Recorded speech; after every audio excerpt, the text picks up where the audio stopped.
नमस्कार, news state special देख रहे हैं आप और मैं हूं आपके साथ रंजना रावत। विधानसभा के मानसून सत्र के दूसरे दिन भी विपक्ष का जोरदार हंगामा देखने को मिला। नेता प्रतिपक्ष अखिलेश यादव ने बेरोजगारी को मुद्दा बनाकर सवाल किया, जिस पर सीएम योगी ने कहा कि विरोधी दल को जनसंख्या की चिंता हो रही है। इसके अलावा मुरादाबाद दंगों की रिपोर्ट को भी सदन के पटल पर रखा गया। ये रिपोर्ट देखिए।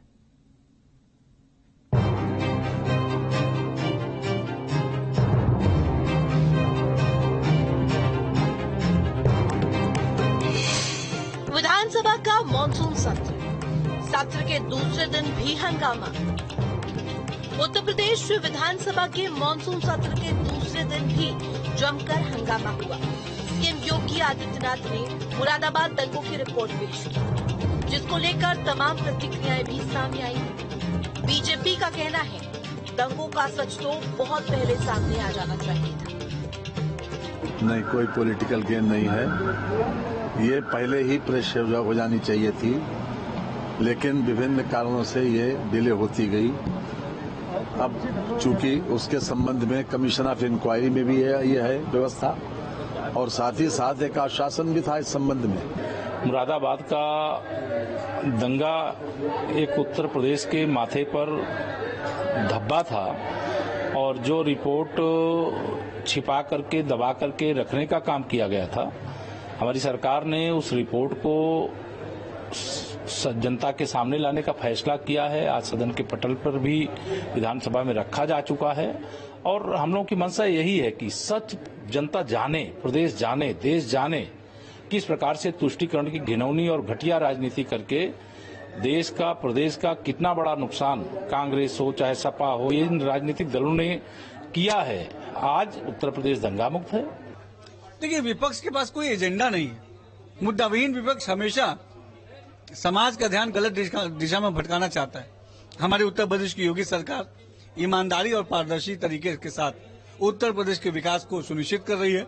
उत्तर प्रदेश में कानून व्यवस्था को स्थापित कर रही है, और आज हमारे कानून व्यवस्था का उदाहरण पूरे देश भर में दिया जाता है। हमने ये कह के नहीं, करके दिखाया कि आज हमने उत्तर प्रदेश को दंगा मुक्त किया। तो वहीं विरोधियों का कहना है कि अब इस रिपोर्ट को सार्वजनिक करने की जरूरत क्यों पड़ी।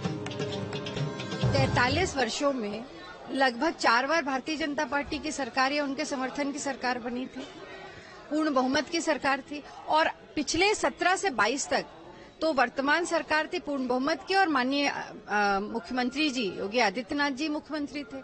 तब इच्छा शक्ति क्यों नहीं जागृत हुई इस रिपोर्ट को टेबल करने की? और क्या भारतीय जनता पार्टी इस रिपोर्ट में को जो कहा गया है कि कई बार इसको टेबल करने का प्रयास किया पर नहीं करी गई, तो उसमें तो उनकी सरकारें भी थी। क्या ये अपने ही नेतृत्व पर प्रश्न चिन्ह लगा रहे हैं? देखिए, जानबूझ करके भारतीय जनता पार्टी जो ज्वलंत मुद्दे हैं उत्तर प्रदेश के, किसानों के फसलों की लूट का, नौजवानों के रोजगार का, और इस प्रदेश की बिगड़ी हुई कानून व्यवस्था का, इन बातों से ध्यान हटाने के लिए भारतीय जनता पार्टी इस तरीके की जुमलेबाजी करती है, और ये सिर्फ शगुफा है। और हमें जो जानकारी है कि भारतीय जनता पार्टी मुख्यमंत्री की अपनी नाकामी सदन में चर्चा न हो, और हमारी नाकामी पर चर्चा न हो, इसलिए इस तरीके की मुद्दे लाई। इसके अलावा विधानसभा में टोका टोकी भी देखने को मिली। दरअसल उत्तर प्रदेश में युवाओं को लेकर सरकार की ओर से किए गए कार्यों पर सीएम योगी आदित्यनाथ के भाषण के दौरान नेता प्रतिपक्ष अखिलेश यादव का हस्तक्षेप चर्चा का विषय बन गया। वहीं जब नेता प्रतिपक्ष ने कहा 2017 से 2022 के बीच 15 वर्ष आयु वर्ग के बच्चों में इतनी वृद्धि हुई है, सरकार नई शिक्षा नीति की बात कर रही है, तो सीएम योगी ने कहा, नेता विरोधी दल को जनसंख्या की चिंता होने लगी है। ये सुनकर अच्छा लगा। बहुत अच्छा लगा कि नेता विरोधी दल को अब जनसंख्या की चिंता होने लग गई है। अध्यक्ष महोदय, और सवाल ये है कि अगर मुख्यमंत्री ये 86 में 56 बताना चाहें तो फिर बता दो 86 में 56। सी को नियंत्रित करने के लिए ही हम लोग समान कानून की बात करना चाहते हैं। क्या बात है, क्या मतलब? लेकिन अध्यक्ष जी, अरे आज उत्तर आ जाए फिर आप बोले। अरे माननीय मुख्यमंत्री जी से केवल इतना जानना चाहता हूँ कि 17 से 22 में मुझे साल के एज तो आ रहा हूँ, माननीय जवाब देने के लिए खड़ा हुआ हूँ। इतना पेशेंस रखना चाहिए कि जब मैं खड़ा हुआ, मैं आपकी बात को सुन रहा था, जब मैं खड़ा, मैं तो वही बोलने के लिए आया हूं कि आपको जनसंख्या की चिंता हो रही है। मुझे इसमें अच्छा लगा कि इसको कैसे कंट्रोल किया जाए। मैं यद्यपि पहले भी सोच रहा था कि चलिए समाजवादियों में कुछ तो प्रोग्रेस हुई है, और प्रोग्रेस देखिए अच्छा है, प्रगति के बारे में सोचना चाहिए। जनसंख्या का मुद्दा बीजेपी का कोर इश्यू है। आरएसएस और बीजेपी नेताओं की ओर से समय समय पर जनसंख्या नियंत्रण कानून का मुद्दा गरमाता रहा है। कई सीनियर नेता इस मुद्दे को लगातार गरमाते रहे हैं। केंद्र और राज्य सरकार के स्तर पर जनसंख्या नियंत्रण कानून बनाने की मांग की जा रही है। वहीं इसका विरोध विपक्ष की ओर से लगातार हो रहा है। अब यूपी विधानसभा में अखिलेश यादव ने जनसंख्या का मुद्दा उठाया तो सीएम योगी ने इस पर चुटकी ली।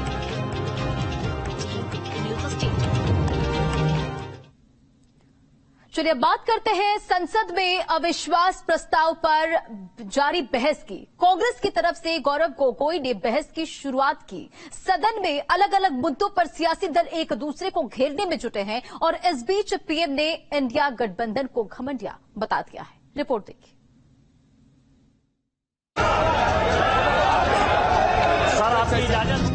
संसद में हंगामे की ये तस्वीर जो आने वाली सियासी लड़ाई की है। दिल्ली बिल पर सरकार को घेरने के बाद विपक्ष ने अविश्वास प्रस्ताव के जरिए बड़ा सियासी संदेश देने की कोशिश की है। अगर इस तरह हंगामा नहीं होता तो लगता ही नहीं कि संसद की कार्यवाही चल रही है। ये शोर शराबा मोदी सरकार के खिलाफ अविश्वास प्रस्ताव पर बहस के दौरान हो रहा है। पहले खबर थी कि राहुल गांधी चर्चा की शुरुआत करेंगे, लेकिन ऐसा हुआ नहीं। राहुल की जगह गौरव गोगोई खड़े हुए और मणिपुर हिंसा पर मोदी सरकार से सवाल पूछे। ये जो घटनाएं मणिपुर में हो रही है, इसको ये हम ना समझे कि उत्तर पूर्वांचल के किसी कोने में हो रहा है, ये भारत में हो रहा है सर। अगर मणिपुर जल रहा है तो भारत जल रहा है। अगर मणिपुर में आग लगी है तो भारत में आग लगी है। अगर मणिपुर विभाजित हुआ है तो भारत विभाजित हुआ है। तो आज हम सिर्फ मणिपुर की बात नहीं कर रहे, हम भारत की बात कर रहे हैं। प्रधानमंत्री महोदय ने एक मौन व्रत लिया कि सदन में ना लोकसभा में कुछ बोलेंगे ना राज्यसभा में कुछ बोलेंगे, और इसीलिए अध्यक्ष महोदय ये नौबत आनी पड़ी कि हम अविश्वास प्रस्ताव के द्वारा प्रधानमंत्री मोदी जी का मौन व्रत हम तोड़ना चाहते हैं। गौरव गोगोई का जवाब बीजेपी की तरफ से निशिकांत दुबे ने दिया। वैसे 137 दिन बाद जब सोमवार को पहली बार राहुल गांधी संसद में पहुंचे, तब निशिकांत दुबे ने न्यूज क्लिक का मुद्दा उठाकर उनका स्वागत किया। एक बार फिर निशिकांत दुबे ने जब विपक्ष पर वार किया तो उनके निशाने पर राहुल गांधी ही रहे। राहुल जी हैं कि नहीं मानसून सेशन में? राहुल जी गए कहाँ थे? कहाँ गए थे? किस तरह की चर्चा है? और दूसरी बात यह है कि जिस सुप्रीम कोर्ट के जजमेंट के आधार पर आए हैं, उसने अभी जजमेंट नहीं दिया है, अभी स्टे ऑर्डर दिया है। और तो भी उन्होंने कहा है, लोग कहते हैं प्रधानमंत्री मौन है, प्रधानमंत्री माफी नहीं मांगते, प्रधानमंत्री चीजें नहीं बोलते। मैं ये कह रहा हूं कि ये क्या नहीं कर रहे हैं, अभी भी कह रहे हैं, दो चीजें कह रहे मैं माफी नहीं मांगूंगा। क्यों माफी मांगे भाई? मोदी तो बहुत छोटा जात है, नीच जात है, ओबीसी है, ओबीसी से क्यों माफी मांगेंगे? बड़े आदमी है। और दूसरी बात यह है कि सावरकर नहीं हूं मैं, सावरकर नहीं हूं मैं, आप सावरकर हो भी नहीं सकते। संसद में भले ही अविश्वास प्रस्ताव पास हो या ना हो, इसके सियासी संकेत बेहद खास है। मणिपुर मुद्दे पर अविश्वास प्रस्ताव के जरिए विपक्ष ने अपनी एकता दिखाने की कोशिश की है, लेकिन बीजेपी इस एकता पर बार बार वार कर रही है।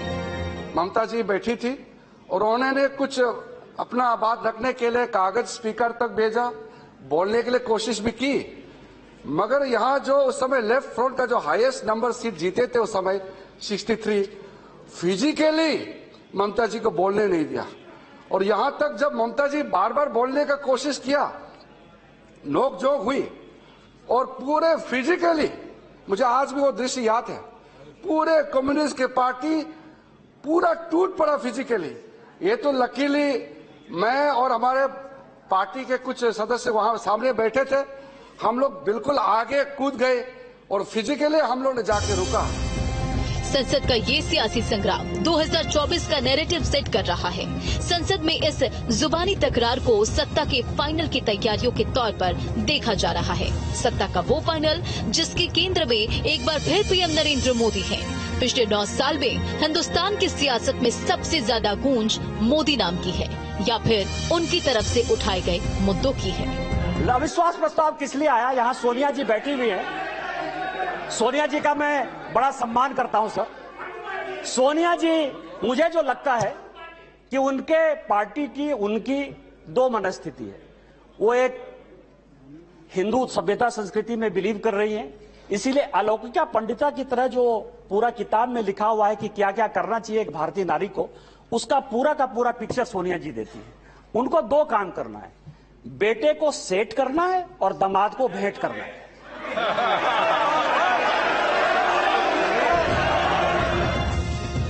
बीजेपी सांसद निशिकांत दुबे संसद के अंदर उसी मुद्दे को उठा रहे हैं जिसको सदन के बाहर प्रधानमंत्री मोदी धार देते नजर आ रहे हैं। बीजेपी संसद के दल की बैठक में पीएम नरेंद्र मोदी ने कहा कि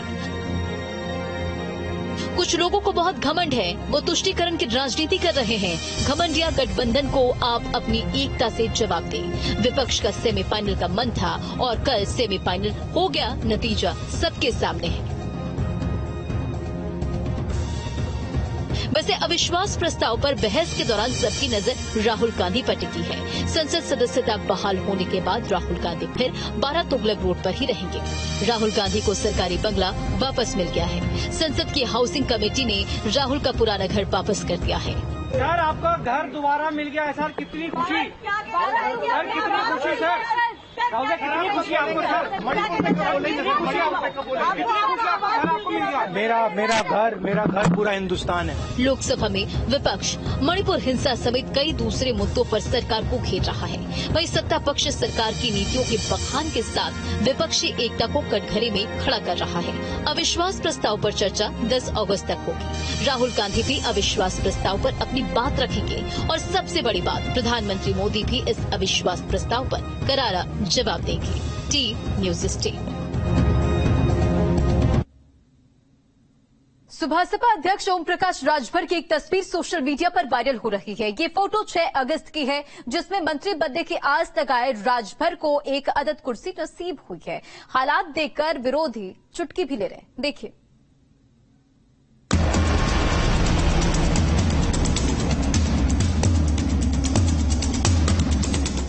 2023 का रण नजदीक है, जिसके चलते तमाम पॉलिटिकल पार्टियां अपनी अपनी तैयारियों में तो जुटी ही हुई हैं। सियासी मजबूरियां भी देखने को मिल रही हैं। हम ऐसा किस लिए कह रहे हैं, ये भी बताएंगे। 2022 के विधानसभा चुनाव में ओम प्रकाश राजभर ने जिस तरह मुख्यमंत्री योगी आदित्यनाथ को भला बुरा कहा था, लगता है कि योगी आदित्यनाथ उस चीज को भुला नहीं पाए। केंद्र की मोदी सरकार ने भले ही राजभर को भुला दिया हो और फिर से उनकी पार्टी एसबीएसपी को एनडीए में शामिल कर लिया हो, लेकिन योगी ओम प्रकाश राजभर को गाहे बगाहे इस बात का एहसास करा ही देते हैं कि उन्होंने योगी को क्या क्या कहा। सियासत में सिर्फ बयान ही नहीं, बल्कि व्यवहार, हाव भाव, बोलचाल, यहाँ तक कि पहनावे की भी एक अलग ही भाषा होती है, जिसका संदेश दूर तक जाता है। ऐसा हम इसलिए कह रहे हैं क्योंकि एक तस्वीर सोशल मीडिया पर जमकर वायरल हो रही है। दरअसल तस्वीर 6 अगस्त की है, जब 6 विधायकों वाली सियासी पार्टी एसबीएसपी के मुखिया ओम प्रकाश राजभर एक अदद कुर्सी के लिए तरस गए। विधानसभा सत्र से पहले सर्वदलीय बैठक के बाद मुख्यमंत्री ने विधानसभा में डिजिटल कॉरिडोर का लोकार्पण किया, जिसमें 2 विधायकों वाली कांग्रेस की नेता आराधना मिश्रा मोना तक को कुर्सी मिली, लेकिन ओम प्रकाश राजभर तस्वीरों में पीछे खड़े दिखाई दे रहे हैं। विधानसभा अध्यक्ष सतीश महाना की किताब के विमोचन में भी संजय निषाद आगे की लाइन में खड़े दिख रहे हैं, लेकिन राजभर पीछे एक कोने में खड़े रहे। मजेदार बात यह है कि ओम प्रकाश राजभर कई जगहों पर ये बोलते सुने जाते हैं कि वो जल्द ही योगी के मंत्रिमंडल में शामिल होंगे, लेकिन फिलहाल एक कुर्सी तो छोड़िए, एक स्टूल तक मयस्सर नहीं हुआ। इस तस्वीर के सामने आने के बाद विरोधी चुटकी ले रहे हैं, जबकि राजभर कुछ इस तरह पलटवार कर रहे हैं। जिस दिन से हम लोगों ने सुहेलदेव भारतीय समाज पार्टी एनडीए में शामिल हुई है, प्रदेश और देश में किसी को दिक्कत नहीं है। अगर दिक्कत है तो सिर्फ समाजवादी पार्टी को। यही समाजवादी पार्टी को पीड़ा है कि ओम प्रकाश राजभर से क्यों तकलीफ है उनको। हम खड़े रहें बैठे उनको दिक्कत है, लेकिन समाजवादी पार्टी के लोग बहुत परेशान हैं। इसका लक्षण है कि सुहेलदेव भारतीय समाज पार्टी की बढ़ती हुई ताकत से समाजवादी पार्टी के लोग बहुत परेशान हैं। गृह मंत्री अमित शाह ने ओम प्रकाश राजभर से 16 जुलाई को मुलाकात की और एक फोटो ट्वीट करते हुए लिखा, राजभर जी का एनडीए में स्वागत है। राजभर जी के आने से एनडीए को मजबूती मिलेगी। इसके बाद यूपी के सभी नेताओं ने सोशल मीडिया पर राजभर की घर वापसी को हाथों हाथ लिया और बधाई संदेश जारी किए, लेकिन मुख्यमंत्री योगी आदित्यनाथ ने उन्हें बधाई तक नहीं दी। 21 जुलाई को ओम प्रकाश राजभर अपने दोनों बेटों के साथ सीएम योगी आदित्यनाथ से मिले, लेकिन चेहरे बता रहे थे कि अब वो पहले वाली बात नहीं रही। सीएम योगी आदित्यनाथ ने न ही अपने निजी हैंडल और न ही अपने ऑफिस के हैंडल से मुलाकात की बाबत कोई जानकारी साझा की। इस बीच ओम प्रकाश राजभर दिल्ली में एनडीए के घटक दलों की बैठक में भी शामिल हुए, जिसमें प्रधानमंत्री ने गर्मजोशी से उनके साथ हाथ मिलाया और मुलाकात की तस्वीरें भी सोशल मीडिया में छाई रही। यूपी में मंत्रिमंडल विस्तार को लेकर तमाम तरह की चर्चाएं हर रोज होती रहती हैं, लेकिन सच्चाई ये है कि अभी तक इस पर मुख्यमंत्री की तरफ से कुछ भी नहीं कहा गया है। मंत्रिमंडल विस्तार को लेकर मुख्यमंत्री कैंप से राजभवन तक इसका जिक्र भी दूर दूर तक नहीं है। हालांकि सूत्रों के मुताबिक यूपी विधानमंडल के मानसून सत्र के बाद योगी आदित्यनाथ सरकार का कैबिनेट विस्तार किया जा सकता है, जिसमें ओम प्रकाश राजभर को कैबिनेट मंत्री बनाया जाएगा।